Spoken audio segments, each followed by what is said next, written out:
नमस्कार मित्रों, स्वागत है आपका।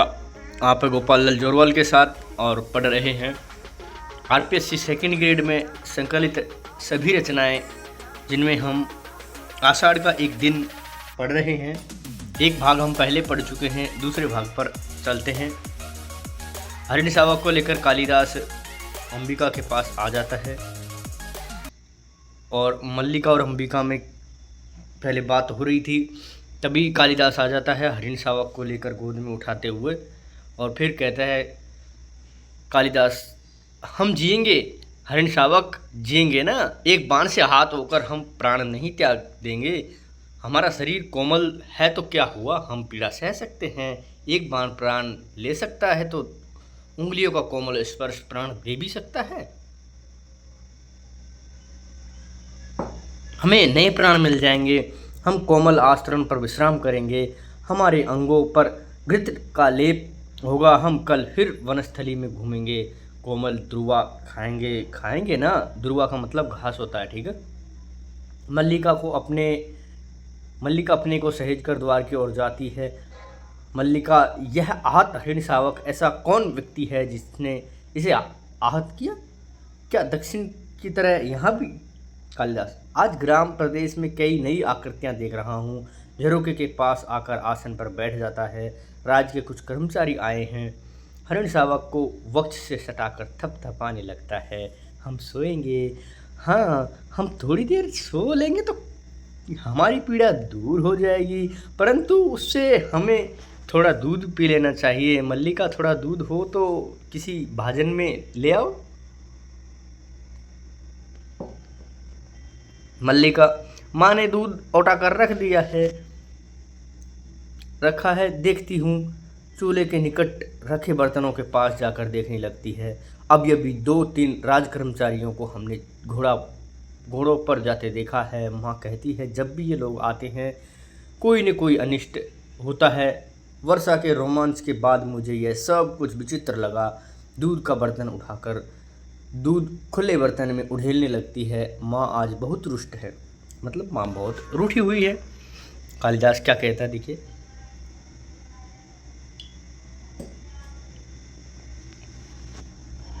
कालिदास हरिण शावक को बाहों में झुलाने लगता है।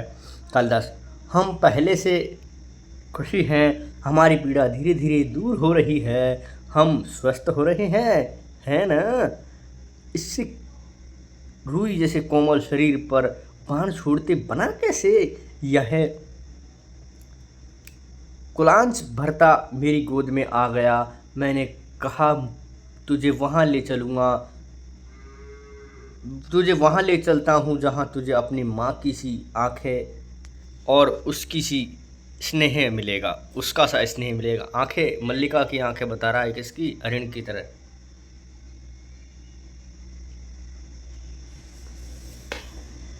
आगे मल्लिका क्या कहती है? सच, माँ आज बहुत रुष्ट है। माँ को अनुमान हो गया है कि वर्षा में मैं तुम्हारे साथ ही थी, नहीं तो इस तरह भीख करने आती। माँ को अपवाद की बहुत चिंता रहती है। कालिदास, दूध मुझे दे दो और इसे बाहों में ले लो। दूध का भाजन उसके हाथ से ले लेता है। मल्लिका हरिण शावक को बाहों में लेकर उसका मुंह दूध से निकट ले जाती है। कालिदास भाजन को उसके और निकट कर देता है। हम दूध नहीं पिएंगे, हम ऐसा हठ नहीं करेंगे, हम दूध अवश्य पिएंगे। राजपुरुष दंतुल ड्योढ़ी से आकर द्वार के पास रुक जाता है। क्षण भर वह उन्हें देखता रहता है। कालिदास हरिण शावक का मुंह दूध से मिला देता है। ऐसे ऐसे ऐसे दंतुल उठकर उनके निकट आ जा है। दंतुल आ रहा है, बढ़कर निकट आता है। दंतुल, दूध पिलाकर इसके मांस को और कोमल कर लेना चाहते हो? कालिदास और मल्लिका चौंक कर उसे देखने लगते हैं। मल्लिका हरिण शावक को लिए थोड़ा पीछे हट जाती है। कालिदास दूध का भाजन आसन पर रख देता है। कालिदास, जहाँ तक मैं जानता हूँ हम लोग परिचित नहीं हैं, तुम्हारा एक अपरिचित घर में आने का साहस कैसे हुआ? दंतुल एक बार मल्लिका की ओर देखता है, फिर कालिदास की ओर। दंतुल, कैसी आकस्मिक बात है कि ऐसा ही प्रश्न मैं तुमसे पूछना चाहता हूँ। हमारा कभी परिचय नहीं है, फिर मेरे प्राण से आहत हरिण को उठा ले आने में तुम्हें संकोच नहीं हुआ? यह तो कहो कि द्वार तक रक्त बिंदुओं के चिन्ह बने हैं, अन्यथा इन बादलों के घेरे दिन में तुम्हारा अनुसरण कर पाता? कालिदास, देख रहा हूँ कि तुम इस प्रदेश के निवासी नहीं हो। दंतुल व्यंग्यात्मक हंसी हंसता है। मैं तुम्हारी दृष्टि की प्रशंसा करता हूँ। मेरी वेशभूषा ही इस बात का परिचय देती है कि मैं यहाँ का निवासी नहीं हूँ। कालिदास, मैं तुम्हारी वेशभूषा को देखकर नहीं कह रहा, तो क्या मेरे ललाट की रेखाओं को देखकर जान पड़ता है कि चोरी की अतिरिक्त सामुद्रिक का भी अभ्यास करते हो? मल्लिका चोट खाई हुई आगे आती है। चोट खाई हुई सी आगे आती है मल्लिका। तुम्हें ऐसे लांछन लगाने में लज्जा नहीं आती? दंतुल, क्षमा चाहता हूँ देवी, परंतु ये हरिण शावक जिसे बाहों में लिए हैं मेरे बाण से आहत हुआ है, इसलिए यह मेरी संपत्ति है। मेरी संपत्ति मुझे लौटा देंगी? इस प्रदेश में हरिणों का अखेट नहीं होता राजपुरुष। तुम बाहर से आए हो, इसलिए इतना पर्याप्त है कि इसके लिए तुम्हें अपराधी न माने। दंतुल, तो राजपुरुष के अपराध का निर्णय ग्रामवासी करेंगे। ग्रामीण युवक अपराध और न्याय का शब्दार्थ भी जानते हो। शब्द और अर्थ राजपुरुषों की संपत्ति है, यह जानकर आश्चर्य हुआ। समझदार व्यक्ति जान पड़ते हो, फिर यह नहीं जानते कि राजपुरुषों के अधिकार बहुत दूर तक जाते हैं। मुझे देरी हो रही है, हरिण शावक मुझे दे दो। यह हरिण शावक इस पार्वत्य भूमि की संपत्ति है। राजपुरुष और इस पार्वत्य भूमि के निवासी हम इसके सजातीय हैं। तुम ये सोचकर भूल कर रहे हो कि हम तुम्हारे हाथ में सौंप देंगे। मल्लिका इसे अंदर ले जाकर तलब पर या किसी आसरण पर सहसा अंबिका आकर अंदर से आती है। इस घर के तल्प आसरण हरिण शावकों के लिए नहीं है, तुम देख रही हो माँ। हाँ, मैं देख रही हूँ, इसीलिए तो कह रही हूँ। तल्प और आसरण मनुष्यों के सोने के लिए है, पशुओं के लिए नहीं। मुझे दे दो मल्लिका, मुझे दे दो। कालिदास कहते हैं, मुझे दे दो। दूध का भाजन नीचे रख देता है और पढ़कर हरिण शावक को अपनी बाहों में ले लेता है। इसके लिए मेरी बाहों का आश्रय ही पर्याप्त है। मैं इसे घर ले जाऊंगा और द्वार की ओर चल देता है। दंतुल यानी राजपुरुष, और राजपुरुष दंतल तुम्हें ले जाते देखता रहेगा। यह राजपुरुष की रुचि पर निर्भर करता है। बिना उसकी और डोडी देखे डोडी में चल जाता है। राजपुरुष की रुचि अरुचि क्या होती है, संभवतः इसका परिचय तुम्हें देना आवश्यक होगा। कालिदास बाहर चला जाता है और केवल शब्द सुनाई देता है। संभवतः दंतुल संभवतः तलवार की मूठ पर हाथ रखे उसके पीछे जाना चाहता है। मल्लिका शीघ्रता से द्वार के सामने खड़ी हो जाती है। ठहरो राजपुरुष, हरिण शावक के लिए हट मत करो। तुम्हारे लिए प्रश्न अधिकार का है, उसके लिए संवेदना का है। कालिदास निशस्त्र होते हुए तुम्हारे शस्त्र की चिंता नहीं करेंगे। कालिदास, तुम्हारा अर्थ है कि जिनने से हरिण शावक के लिए तर्क कर रहा था वे कवि कालिदास हैं? हाँ, परंतु तुम कैसे जानते हो कालिदास कवि हैं? कैसे जानता हूँ? उज्जैनी की राज्यसभा का प्रत्येक व्यक्ति ऋतु संहार के लेखक कवि कालिदास को जानता है। उज्जैनी की राज्यसभा का प्रत्येक व्यक्ति उन्हें जानता है। सम्राट ने स्वयं ऋतु संहार पढ़ा है और उसकी प्रशंसा की है, इसीलिए आज उज्जैनी का राज्य ऋतु संहार के लेखक का सम्मान करना चाहता है और उन्हें राजकवि का आसन देना चाहता है। आचार्य वज्रुचि इसी उद्देश्य से उज्जैनी से यहाँ आए हैं। मल्लिका सुनकर स्तंभित सी हो जाती है। उज्जैनी का राज्य उन्हें सम्मान देना चाहता है, राजकवि का आसन। मुझे खेद है, मैंने उनके साथ अशिष्टता का व्यवहार किया, मुझे जानकर उनसे क्षमा मांगनी चाहिए। चला जाता है। मल्लिका कुछ क्षण उसी तरह खड़ी रहती है, फिर सहसा जैसे उसकी चेतना लौट आती है। अंबिका इस बीच दूध का भाजन उठाकर कोने में रख देती है। जिस पात्र में पहले दूध रखा था उसे देखती है, उसमें जो दूध शेष है उसे एक छोटे से पात्र में डालकर शक्कर मिला देती है। हाथ ऐसे अस्थिर है जैसे वह अंदर ही अंदर बहुत उत्तेजित है। मल्लिका का निचला ओठ दांतों में दबाए दौड़कर उसके निकट आ जाती है। मल्लिका, तुमने सुना है, तुमने सुना माँ, उन्हें राजकवि का आसन देना चाहता है। अंबिका हाथ से गिरते दूध के पात्र को किसी तरह संभाल लेती है। गीले वस्त्र मैंने सूखने के लिए फैला दिए हैं, थोड़ा सा दूध शेष है, इतने में इसमें शर्करा मिला दी है। मल्लिका क्या कहती, तुमने सुना नहीं माँ, राजपुरुष क्या कह रहा था? दूध पी लो, आशा करती हूँ कि अब यहाँ किसी और का आतिथ्य नहीं होना। मल्लिका, आतिथ्य? मैं चाहती हूँ इस घर में सारे संसार का आतिथ्य कर दूँ। दूध का पात्र अंबिका के हाथ से ले लेती है। तुम्हें इस दूध से नहला दूँ माँ। पात्र ऊंचा उठा देती है अंबिका, पात्र उसके हाथ से ले लेती है। अंबिका, मैं दूध से बहुत नहा चुकी। मल्लिका क्या कहती फिर? तुम निष्ठुर हो माँ, तुमने सुना नहीं, राज्य उन्हें सम्मान दे रहा है और फिर भी तुम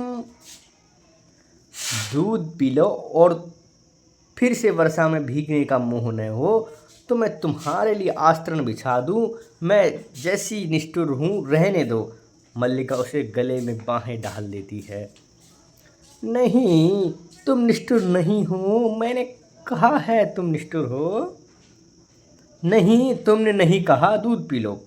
मल्लिका दूध का पात्र उसके हाथ से लेकर एक घूंट दूध पी जाती है और पात्र कोने में रख देती है। फिर अंबिका का हाथ खींचकर उसे बिठा देती है और स्वयं उसकी गोदी में लेट जाती है। मल्लिका, माँ तुम सोच सकती हो आज मैं कितनी प्रसन्न हूँ, मेरे पास कुछ भी सोचने की शक्ति नहीं है। अब उठ जाने दो, मुझे बहुत काम करना है। उठने का प्रयत्न करती है, मल्लिका उसे रोक के रहती है। मल्लिका, नहीं उठो, नहीं, इस तरह बैठी रहो, राज्य उन्हें सम्मान दे रहा है, माँ उन्हें राजकवि का आसन प्राप्त होगा। सहसा अंबिका की गोद से हटकर बैठ जाती है। उस व्यक्ति को जिसे उसके निकट के लोग ने आज तक समझने का प्रयास नहीं किया, जिसे घर में और घर के बाहर केवल लांछन और प्रताड़ना ही मिली, अब तो तुम विश्वास करती हो माँ कि मेरी भावना निराधार नहीं है। अंबिका उठ जाती है, उठ खड़ी हो जाती है। अंबिका, मैं कहती हूँ मेरी सोचने समझने की शक्ति जड़ हो चुकी है। मल्लिका, क्यों माँ, तुम्हें इतना पूर्वाग्रह है? क्या तुम उनके संबंध में उदारता पूर्वक नहीं सोच सकती? अंबिका, मेरी वह अवस्था बीत चुकी है जब यथार्थ से आंखें मूंद कर जिया जाता है। अंदर जाने लगती है। मल्लिका उठ कर खड़ी हो जाती है। मल्लिका फिर क्या कहती? और तुम्हारी यथार्थ दृष्टि केवल दोष ही दोष देखती है। अंबिका मुड़कर पल भर उसे देखती है। अंबिका, जहाँ दोष है वहाँ दोष अवश्य देखती है। उनमें क्या दोष दिखाई देता है? वह व्यक्ति केवल आत्म सीमित है, संसार में अपने सिवा उसे और किसी से मोह नहीं है। इसीलिए कि वे मातुल की गायें न हाँक कर बादलों में खोए रहते हैं। मुझे मातुल से और उसकी गायों से प्रयोजन नहीं है। मैं केवल अपने को देखकर कहती हूँ। मल्लिका, बैठ जाओ माँ। अंबिका को हाथ से पकड़कर झरोके के पास आसन पर ले जाती है। मैं तुम्हारी बात समझना चाहती हूँ। मैं भी चाहती हूँ कि आज तुम समझ लो। तुम कहती हो तुम्हारा उससे भावना का संबंध है। वह भावना क्या है? मैं उसे कोई नाम नहीं देती। अंबिका के पैरों के पास बैठ जाती है। परंतु तुम लोग उसे नाम देते हैं, परंतु लोग उसे नाम देते हैं। यदि वास्तव में उसका तुमसे भावना का संबंध है तो वह क्यों तुमसे विवाह नहीं करना चाहता? बताओ। विवाह के प्रस्ताव बेचारी खुद कह रही है, लड़की की माँ, फिर भी विवाह नहीं करना चाहता है। भैया कल्लू मल्लू से शादी कर लो। आगे देखिए क्या होता है कालिदास और अंबिका के जीवन में। मल्लिका, कालिदास, अंबिका तीनों के जीवन में ही होगा परिवर्तन होगा। तो आगे देखिए। तुम उनके प्रति सदा अनुदार ही रही हो माँ। तुम जानती हो उनका जीवन परिस्थितियों की कैसी विडंबना में बीता है। मातुल के घर में उनकी क्या दशा रही। उस साधनहीन और अभावग्रस्त जीवन में विवाह की कल्पना ही कैसे की जा सकती है। और अब जब जब कि उसका जीवन साधनहीन और अभावहीन ग्रस्त नहीं रहेगा। मल्लिका कुछ क्षण चुप रहकर अपने पैरों को देखती रहती है। किसी संबंध से बचने के लिए अभाव जितना बड़ा कारण होता है, अभाव की पूर्ति उससे बड़ा कारण बन जाती है। मल्लिका, यह तुम्हारी नहीं विलोम की भाषा है। अंबिका, ऐसे व्यक्ति को अच्छी तरह समझती हूँ। तुम्हारे साथ उसका इतना ही संबंध है कि तुम एक अपादान हो जिससे आश्रय वह अपने से प्रेम कर सकता है, अपने पर गर्व कर सकता है। परंतु तुम क्या सजीव व्यक्ति न हो? तुम्हारे प्रति उसका यह तुम्हारा कोई कर्तव्य नहीं है। कल तुम्हारी माँ का शरीर नहीं रहेगा और घर में एक समय के भोजन की व्यवस्था भी नहीं होगी तो जो प्रश्न तुम्हारे सामने उपस्थित होगा उसका क्या तुम उत्तर दोगी? तुम्हारी भावना उस प्रश्न का समाधान कर देगी। फिर कह दो यह मेरी नहीं विलोम की भाषा है। मल्लिका सिर झुकाए कुछ क्षण चुप बैठी रहती है, फिर अंबिका की ओर देखती है।